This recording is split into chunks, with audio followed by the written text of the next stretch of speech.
Hello, hello. Welcome to the Mother Daze. Woo, woo, woo, woo, woo. I'm Teresa. And I'm Sarah Wright Olsen. Yup, yup. I really, again, hope no one's watching YouTube because here I am. Haven't got my brows on. My eyes are almost completely swelled shut. I have had no sleep and I've been working. I worked 11 days straight. Yeah.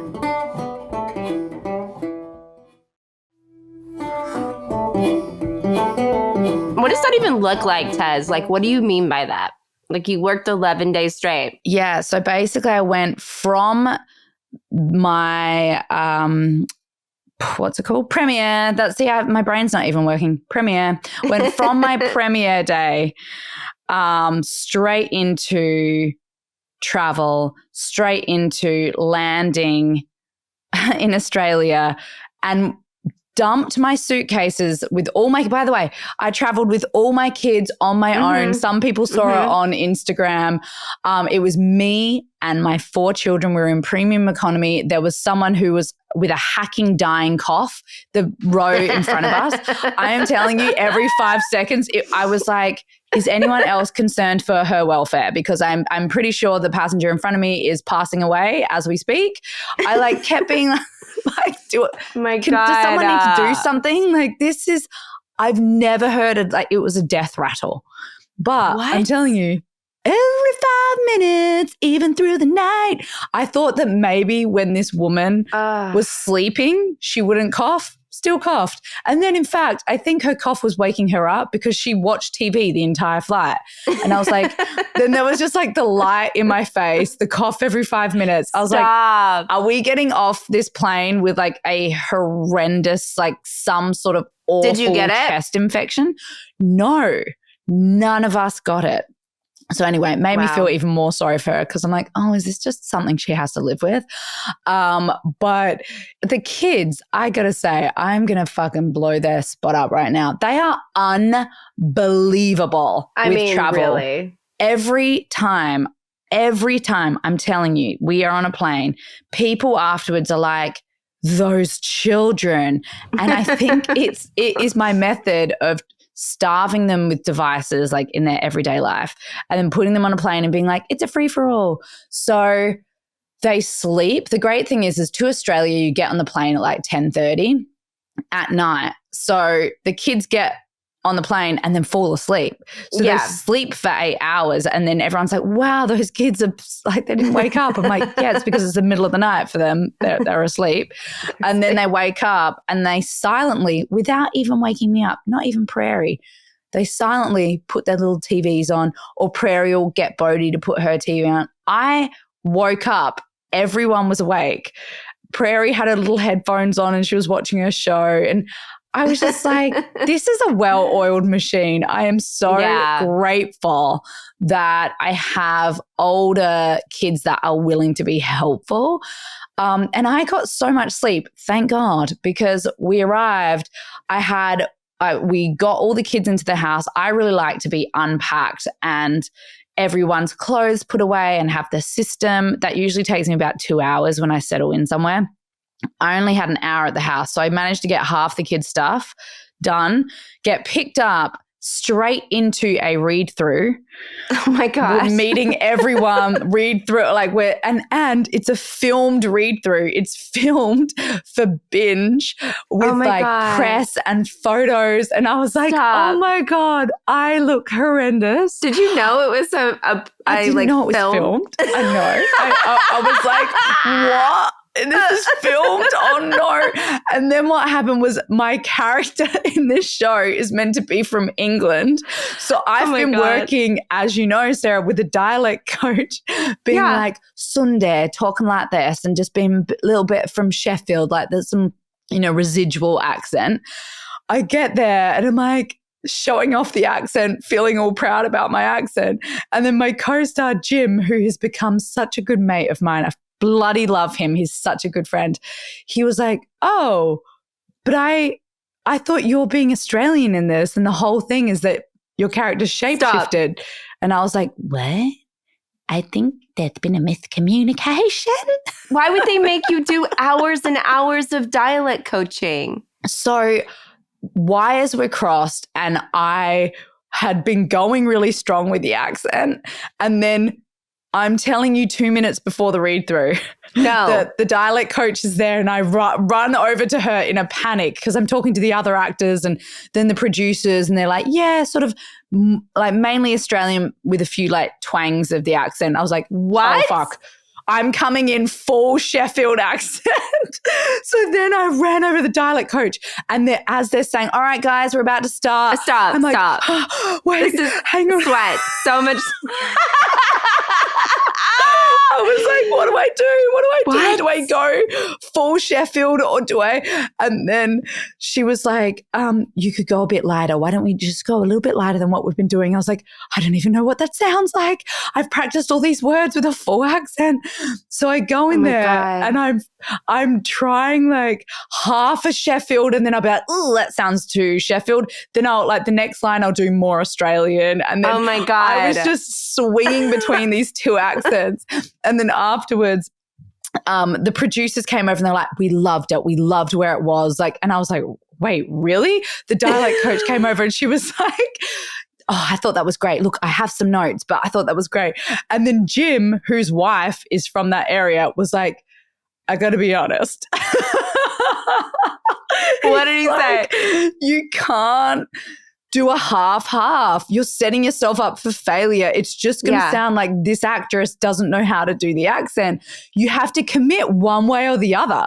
Did you tell him that you were trying to do because what they said? Yes. I was like, wait, okay. I was going full Sheffield. And he was like, but I think the whole point of it is that your character's been gone for 25 years and has shifted into a whole different character. And I was like, you're right. Like my character's leaving all this trauma behind and she's, and I was like, and that's where I initially thought we were, but now we've been pulled over to Sheffield. Anyway, so it was this whole debate. I'm like trying not to bloody cry the first day because I'm so exhausted. I'm shooting on Monday. I've got 2 days to figure this out. I love that he was so honest with you. He was so honest. And he's like, I just want you to shine and I want you to be the best you can be in this. And I don't want like you to be set up for failure because you just want to like sit and be natural and be the character. And I was like, oh my God, you have liberated me from my own brain, which would have been panicking and freaking out and overthinking it and blah, blah, blah. And so then that whole weekend I worked. Like I worked. The moment I got there, I worked. The whole Saturday I did a 12-hour day of prep. Oh my God. I had to stay back for the Fall Guy premiere, so I wasn't able to come and do proper prep for the show. And they let me stay for the premiere, but it meant that I had to just work the moment I got there. And then on Sunday we had rehearsals that day. And then Monday we started shooting. Oh my God. So during rehearsals, were you able to figure out the accent? Yes, I think I was going to Sheffield again on the Sunday, but that night I had asked, I was like, can I just have a few hours off on the Sunday before we start the full week, which was Monday, Tuesday, Wednesday, Thursday, Friday, Saturday of work. I was like, can I just have a few hours on Sunday just because I need to sit with the accent and find it? And then I basically landed on Australian with like some little more posh sounding like way that I speak. So not as broad Australian, sort of a lighter Australian with a couple of like residual, words from Sheffield. But I got to say, it was like hit the ground running. Sarah didn't hear from me. She hasn't heard from me in 2 weeks. I'm like, what? This is nuts. I'm just working so much. That is why I look like this. So I've had no sleep. And then the kids were jet lagged and waking up, like going to sleep at 6 p.m. and waking up at 3 being like, bing, Mom, I want some breakfast. I'm like, help me. And then I didn't have my mum for the first week because she was off having a beautiful, relaxing sisters weekend with her sisters, or they had a little holiday together for a week, which was really beautiful. I was so happy for her, but it also meant like it was all on me, like the 3 a.m. wake ups, like getting up with the kids, like trying to get them back to sleep, feeding them, trying to like do my work. It's been heckers. So hi from me, and I have come back from the dead and I have risen again. I really missed you. I missed you so much. I know, we're so used to talking every day, and I literally was like, I'm going under. I love you. I'll resurface at some point. I was like, I love you too. And yeah, I so get it. She even sent me this beautiful Mother's Day text, and I was mortified last night. I just saw it like a week later. And I was like, I love you too. You're such a good mom, and my best friend and my sister. And shit, I'm so sorry I didn't even reply to this beautiful Mother's Day text. Don't be silly. Oh my God, you're so cute. That's hilarious. Well, I love you. I love you too. Did you get to do any Mother's Day stuff with the kids? Well, quite funnily, in true TP style, it was my one day off. So I worked that Saturday, and then I had the Sunday off, and then I was working again for the full week. So I like got up with the kids. They were so stoked just to have me. They just were so happy that we ended up going to Bondi, my favorite place. Everybody knows I love Bondi. We walked around. We went and got boba tea. We ate at my favorite restaurant. We went and got smashed avo, and then hung out in the sun in Bondi. And then I dropped my mum home, and then I took the kids to a theme park. Of course you did. I took them to a theme park. You worked for 11 days straight, and then you took the kids to a theme park. On Mother's Day. I was like, what would be fun for them? Oh, I know. I'll take them solo to Luna Park. Oh my God. But the problem with being solo is the two middle kids need people over the age of 18 to take them on rides. so what'd you do? I had to like keep swapping out. Like Bodhi and I would go, or Bodhi, me and one kid would go, and then I'd have to line up again with the next kid and take them on. And I was like, wow, so relaxing. But we ended up having fun. We got there so late, like 2 hours before the park closed. I still like spent all the money that you have to pay to get into a bloody theme park. And then I was like, it was like speed riding. I was like, come on guys, let's try and fit in as much as we possibly can. We went on so many different rides. The kids went on, and it's kind of like an old school theme park, like hasn't super been updated since the 80s. So there's like a really like vintage charm to it. And then there's this indoor back area with these like old wooden slides that have been around since the 70s and 80s. And that was actually my kids' favorite part. It was so fun going down these massive slides in the Hessian sacks. Oh, cute. That sounds like amazing. Do you know what? It was sometimes like just the simplest thing is the most fun, because there's all the like zip around rides and all that. Yeah. But that was just like getting in sacks and going down these big slides. It was the kids loved it. And then there was a light show there, which I paid additional money for. And then we went in, and you probably saw that on my Instagram, where we were all dancing around and in the lights, and there was smoke machines and music was blaring like from the 90s. And we had this dance party, all of us in there, and we actually just had so much fun. And then I picked my mum back up, and we went to dinner to this amazing vegan sushi place in Sydney, which is my favorite. And it's Kurumibai or something like that. But that was my Mother's Day, and it was awesome. And my one day off for my kids.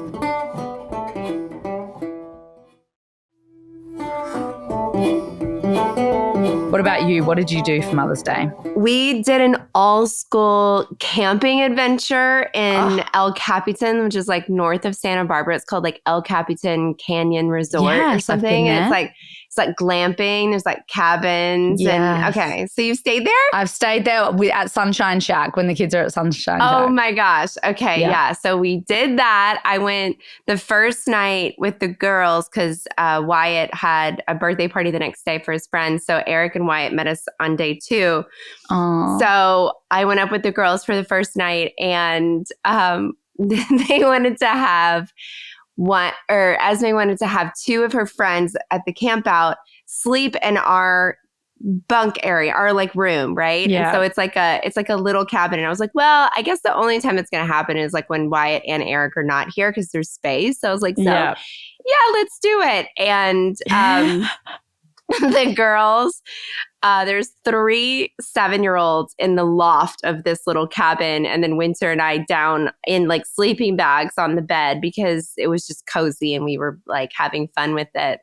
And the girls talked until 10:30. I was like, guys, stop talking. You cannot. It's 3 hours past your bedtime. Oh, you know me. I'm like dying. I was like getting them in their bed at 8:30, and then it's 10:30 and they're still talking. And I was like, oh my God, okay, this is insane. And then one of them would have to pee. And so like one of them was wearing the cutest, like furry, like unicorn onesie, and she like comes down the stairs and she was like, I have to pee. And I was like, oh, okay. And I was like, go pee. And then the next one was like, me too. And then, Esme's like, me too. And I was like, oh my God. And then they're like laughing in the bathroom and they go back up.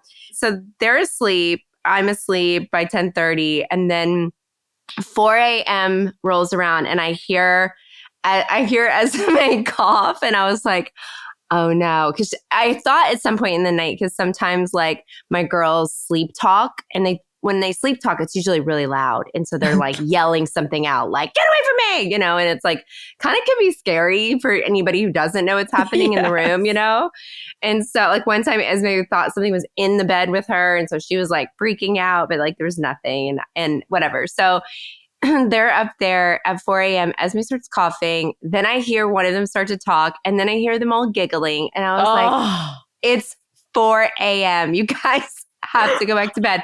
And then I hear, I have to pee. And I was like, oh no. And then the unicorn comes down again. Like the whole thing. And I was just like, oh Lord. And as much as like I was exhausted the next day, it was also so cute. And like they got to have that experience. You know what I mean? It was like such a sweet experience. And then for me, like the part of camping that I like is getting up and making coffee and sitting outside. And then I brought my grill, my grill that I love in the back of Malibu. Okay. So I brought my grill. Oh my God. Like, I had it out on the thing in the morning, and I was like making breakfast fried rice and like, like God, eggs and like all this stuff. And people were sort of like walking by, and I was like, you want some food? And I was like offering things out. But it was just, I love making food by like camping, food. So it was the best. It was just so beautiful. It was like so, you could hear the creek and the frogs, and that was really that's like awesome. Just an idyllic like childhood memory. She's making this core memory. It's amazing. Yes. And to have her friends sleep over. Oh my God, so cute. And then the next day there was like goats and llamas at the farm. So, we got to like do all that. And then we came home on Mother's Day. So that's probably the hardest part, was just like driving home and unpacking and all that on Mother's Day. On Mother's Day, yeah. But we stopped and had like ice cream and Ojai, and like it was great. It was so fun. Oh my God. It just sounds so nice. I'm obsessed with camping. I know. I thought about you guys. I didn't know you had been there before, but I was like, oh, you guys would love this so much. I found out I was pregnant there. With who? With Poet. Oh my God. You peed on a stick? I peed on a stick in the little cabin, and I was like, what? Of course you did. Yeah. Oh my God. We had so much fun. I've had like 2 experiences there. I had one where I was camping one year at Sunshine Shack. It was like the first year we were there. So he was 3. And I got an infected tooth. I got an infected, my wisdom tooth got infected there. And I just kept putting Bonjela, that terrible like gum stuff that you can like numb. I just kept pounding that, and I was like, I'll be fine. That's like putting a Band-Aid on a broken arm. I know, but I was like, I'm having too much fun. I'm not leaving camp. Woo. And I just kept pounding it. And then it just got progressively worse and worse. And then it started going down into my neck. The pain was throbbing like, and I was like, dangerous. Oh my God, I still ignored it. And we shared a cabin with friends and they had a massive fight that night. We were sharing with them that they had a massive I remember this happening. fight. Do you remember? And I was like, yes! Like sheepishly walking around like the cabin like, oh, should we? By the way, the cabin is so tiny. Tiny, I know. And I was like, oh my God, this is like mortifying. And then we ended up in our own cabin. But then I had to go to the emergency dentist and I was like, take out my wisdom tooth right now. And she was like, that's unnecessary. And I was like, I'll do anything to stop this pain. And she was like, it just needs a clean. And then the same thing happened this week. The same thing. No. Yes. I With felt the same it tooth? flaring up, same tooth. I know. I'm like really resistant to getting my wisdom teeth out. Oh my God. I don't know why. I'm just like, I'm fine. I was born with these teeth and they're meant to be. So every time the dentist is like, I really recommend you getting them taken out. I'm like, no. Are they in? They're like in all the way, right? Well, one of them's twisted to the side on the back, like completely to the side. And then the other one's like partially erupted. So the problem is there's a flap of like gum over the top. And if I don't like shoot water into it to clean it out, it can get infected. And that is what happened this week. God. I ate a bag of popcorn. I think a kernel got back there. And then I started like in true TP fashion, just really going for it, like toothpicks and just shoving everything in there. And then I obviously like really upset the tooth and it inflamed so massively then I was swollen on my jaw this week during filming. And I was like, oh my God, I've just done a number on myself. Anyway. Yes, that's insane. It is what it is. But it's better now. I really like did all the treatments. I did all the things. I gargled with like hydrogen peroxide. Anyway, it got better. Nice. Yeah, if I have got here and had like another... What? You guys, how I've been talking on the podcast about how I was feeling really unsettled and, I want to say as well, I listened to the episode before I shared my pregnancy loss episode, and I was talking about how I was feeling all these feelings. I'm now looking back and I was like, I was intuitively knowing that something was about to shift quite radically, obviously. And my like need to sort of get out and be out in nature, yes. I think that was like for my heart. And having that experience leading into the pregnancy loss actually like really helped me because I was like at peak happiness and then found out about the pregnancy loss. And I just want to take this opportunity to say, thank you so much. Thank you so much. Like the messages, the DMs, the stories, the comments, everyone sharing their comments. My video was seen 1.2 million times. And I've never had a video ever be seen like that. So I know it reached people and everyone talked about just the idea of sharing this because it's so common. I am 1 in 4 and so many other people I know are. And the more we share about it, the less it's this stigma, something that we feel ashamed about. And so Sarah and I both are really grateful that we have a platform to be able to talk about these experiences. And, you know, Sarah paved the way really for us first by sharing her story. And then it made me feel like, oh, I can share mine. But I will say there was moments this week where I was receiving so many messages from people. And because I had processed a lot of my feelings and I had sort of moved on to the next thing and I was focusing on work and a lot of it kept, I felt myself battling with like the emotions getting pulled back up again, knowing that I really had to focus. I had to solo parenting. But I just felt like, all right, I got to keep these emotions at bay because there's so much I have to hold up at the moment and I don't have my husband here. So I was writing back to people and then someone sent me a link of it really sort of got out in the media. and someone sent me a link to this article, and I opened it to the comments page, and I read a handful of them sort of accidentally by chance as they popped up. And the amount of sort of scathing comments within all the beautiful comments, I was like, oh, wow. It's out there. People were like angry. Some people were angry that I had feelings about losing my baby because I already have 4 kids. And that's something that I talked about during the episode. And obviously I didn't share the entire episode on social media. But one of the things I talked about was the shame, the real like guilt of even feeling like this, and how Sarah and I have talked about that too. Like, I feel complete. I feel amazing. I feel so grateful for all my children. Can't those things coexist? Yes. You can love your children and be so grateful. And I am. I can also be sad that I had a pregnancy loss.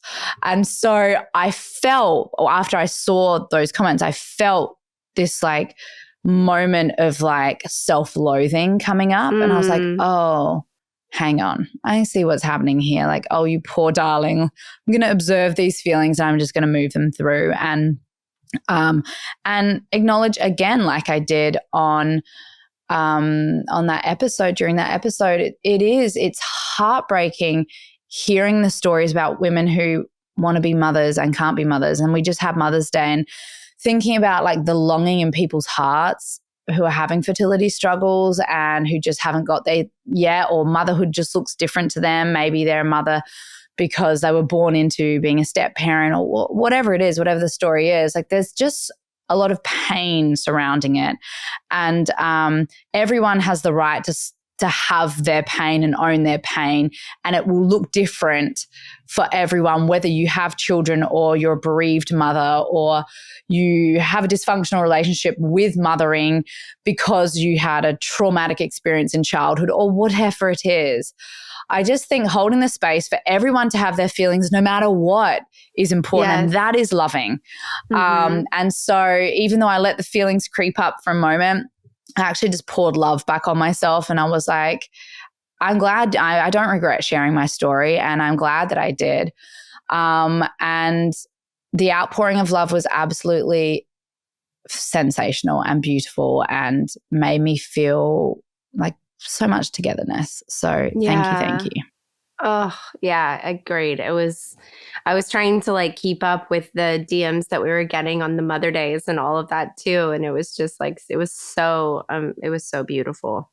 It was amazing. So we really appreciate you guys all like, you know, sharing your stories and responding and all of those things.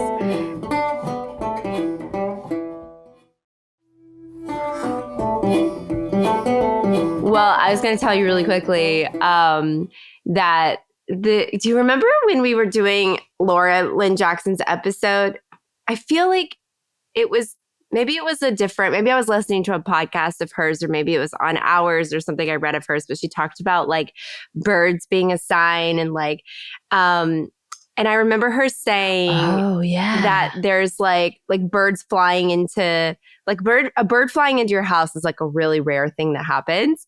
You guys, 3 birds have flown into my house over the last 2 weeks, and a bird flew into the chapel that my daughter's dance class was in.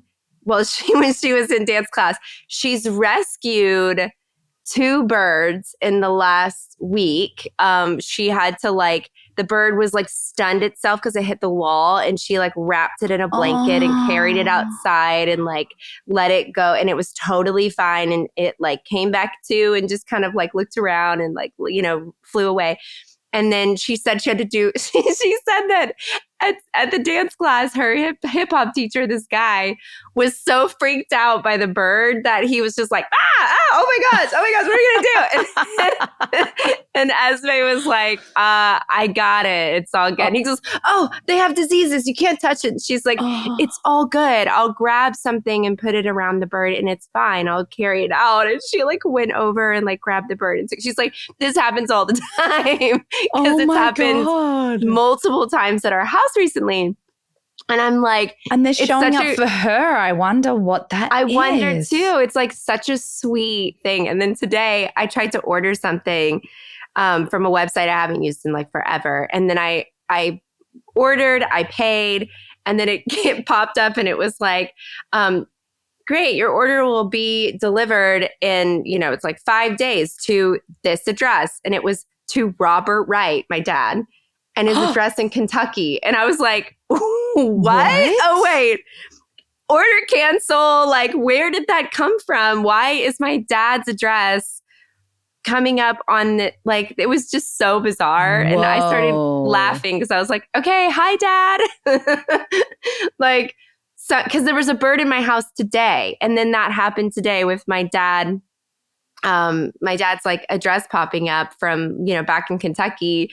So I was like trying to get this bird out today. And then I got distracted I was looking at Winter and I had all the doors open and the bird was like walking through the living room. And then I couldn't find the bird again. Like I was like, did it fly out? Was like it a ghost bird? It's a ghost bird. You guys. Anyway. Oh my God. So maybe it's moved in. We're creating this like manifest journal. And in the journal, we're going to have this section where you can write down signs that come to you and date them so that you like are able to keep track of it. Cause it's kind of, I feel like I think about it or I like write it down in a phone or whatever, but it'd be so cool if I could actually like, write these things down in one place. Yes. Cause even today with the bird and then the dad address thing. And then a friend of mine was like, oh, I was just sitting here and a red string fell on my lap. And I was like, what? And she like texted me. And so I'm like that right now I want our journal to be created so that I can like write down all the signs on one day. Same. So and I write down my dreams too. Yeah. Like I've been writing down my dreams. I always write down things I've manifested. I love that. I love that so much. And we're so excited for you guys to get our manifest journal because it's one of my favorite things to write in. We have that really beautiful relationship with Rachel and Olivia who have become best friends of ours, which is just so bloody nice. So cool. I always talk about how when you make friends when you're older and you really know yourself when you're this age, like you can be, I think some of the friends that you make when you're younger or in your 20s, it's like by default they're just around and you're like, we're having fun. But as you get older, it's like for me, I curate it a lot more. I know exactly what I want in a friend. So different. It's so different that I'm making a choice from like such an informed place of the kinds of people I want to have in my orbit. And so that's why I find having friendships later on in life and forging them then is so potent. And sometimes it feels like the friendship's accelerated because you just get deep so quick. But we feel like that with Rachel and Olivia. And so we're working on this book together. And that's one of the things that I really crave in my sort of manifest journal is I want prompts. I want to be reminded to do things in a certain way. And I want it just to be this like little treasure trove of all of these experiences. I am lucky enough right now to be working with my friend Polly, who is OG Witch Girl. She is the producer of our show and she is so unbelievably gifted. She has like 80 different tarot decks. She comes to work. This is the like head of our show. We have these sidebars all the time at work where I'm like, do my cards. Can you read me? Like, please. And she's been like reading people. And then she told me this crazy story about her friend who passed away and how she was asking for a sign and she was at his funeral and she was walking along this path where like the funeral was and they were doing sort of almost like a procession, like walking through this forest and she was like, show us a sign, like a pine cone or something. And basically this crazy massive pine cone drops out of the sky basically from nowhere in front of her. And she was like, what? And it was crazy. This huge pine cone. And she was like, oh my God. And her friend were like, he's here with us. He's like he's like messing with us. This is so funny. This is unbelievable. And then she's telling us this story at work. And then she said that later they were back at her house and they were doing the wake and they were looking at photos of him. And she's looking through this photo album. And then someone finds this photo tucked behind another photo that like she hadn't seen before. And Polly's like, I don't know what that is. And these were his photo albums. And Polly was like, should we look at it? Like, why is it hidden back there? And they're all like, oh yeah, let's take the photo out. So they pull the photo out and it's him standing on the exact path with a pine cone in his hand. What? Holding a pine cone. And she showed me the photo and I had full body chills. We look down at our feet. No. There is a pine cone at our feet. And we scream. We just scream. Everyone's like, quiet on set. What's going on? I was like, Polly, what is happening? This shit's real. And then I have full body chills right now. Same. And then I was like, I mean, obviously you're aware of Signs, right? The book? And she was like, what? No. She didn't know about Signs. Oh my God, I sent her the link. Blown. I sent her the link to our podcast.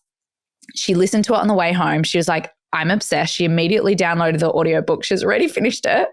She said the amount of signs that have been coming out, it's the floodgates have opened for her. For someone who's already like tapped into this work. Yeah. She was like, every day, I'm like, what else? What else? And the most insane things have been happening to her. And it's amazing. So now I know. So my wrap gift for people on the job, like my closest people, I'm going to get them the book because we've been talking about it so cool. much. Yeah. I love it. And I've been asking for signs recently because again, I'm at a crossroads in my life. But I'm trying to get beneath the feelings of like what the change is. And I think it's always been like, where am I raising the kids? Right. And Mother's Day, I had this epiphany. I'd been asking my nana, I'd been asking my friend Daniel Raff, who passed away when he was 19. I was like, give me signs. I need signs. What am I doing? Where am I raising these babies? Where should Mark and I live? What should we be doing? And then I've been saying Isaac's got 2 more years left of school. He'll be done with school in the middle of 2026. And then he's out and he's going to go straight to college and all those things. So he's not going to be in LA. And I've been thinking like, all right, well, what does that mean for us? Where are we going to be? Also, are we holding on to this big, beautiful house for the next 2 years? Are we going to sell it? But I've been asking for signs. And I pulled a tarot card out of just a random deck because Polly has so many decks of tarot cards. So I pull this card and it was a Kookaburra card. And it was about kind of freedom and liberation and but also change, like taking flight and making change. And I was like, oh, that's interesting. And then the next day, which was yesterday, I'm at set and we're about to film and I see a Kookaburra in real life. Oh my gosh. On the roof of the house next to where we're shooting. And I was like, oh, there's a Kookaburra. And Kookaburras, like, it's really special to see them. And I saw it and I was like, oh my God, guys, there's a Kookaburra. And people took some photos. And then I did the scene and I looked for where the Kookaburra is to be like, oh, is he still watching me? Like, is it still a sign? And the Kookaburra had gone, but it had moved closer to me. It was on an electrical wire looking me dead in the eye. And I was like, Nana? Is that you? I was like, oh my God. And then I messaged Mark and I was like, the Kookaburra appeared to me. Oh my and it was on the tarot card. And all these little things that I love so much. It felt really affirming. And while, this is complicated for us, like we live between 2 different countries, I just feel like it's the beginning of something really beautiful. And to be able to lean on your spirit guides, on your team of light, it's just amazing. And I said to Polly, it just makes me love life even more because it's this unknown thing, which is so exciting and comforting. It brings so much comfort. And magical. Yeah. Right? It's like, it's magic. it feels like, it is really comforting. And it also just, I don't know, it feels special when something happens, like when you've sort of tuned in and you've opened your mind to these things, like it does feel really special. You're like, oh, there's just so much more than we even know. And it just like, for some reason, makes me feel even more grateful for like all the little things in life, you know? Me too. I love it. So cool. Okay, ask Polly to read my cards. I will. I'll get her. I'll get her to oh do my it. God, that's so cool. Well, it's so amazing to like hang out and just chat with you after you've been gone for 2 weeks. And I love you so much. And I love you. You guys have been listening to the Mother Daze podcast. You can find us on Apple Podcasts, Spotify, or wherever you listen to podcasts. We'll see you soon. See you soon. Bye. Bye.